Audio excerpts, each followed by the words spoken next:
তো বন্ধুরা, আজ শ্রী শ্রী ভগবান জগন্নাথ দেবের রথযাত্রা। তাই রথযাত্রা দেখতে চলে আসলাম চট্টগ্রামের নন্দনকানন এলাকায়। তো এই এলাকায় আজকে নন্দনকানন রোডে, নন্দনকানন মোড়ে বিশেষ বিশেষ অনুষ্ঠান আয়োজন করা হয়েছে। তো দেখতে আসলাম, আপনারাও সঙ্গে থাকুন সম্পূর্ণ ভিডিওটি। তো বন্ধুরা, এই নন্দনকানন এরিয়াতে প্রত্যেকটি বছর রথের মেলার আয়োজন করা হয়। তো প্রত্যেক বছরেই আমি এখানে আসার চেষ্টা করি, আসি। তো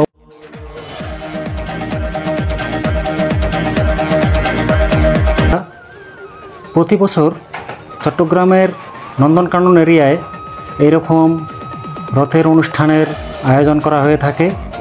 তো অনুষ্ঠানের সময় আপনারা যদি চট্টগ্রামে উপস্থিত থাকেন, যারা যারা বাইরের ডিস্ট্রিক্টে আছেন, অবশ্যই চট্টগ্রামে থাকলে ঘরে বসে না থেকে নন্দনকানন এলাকায় চলে আসবেন।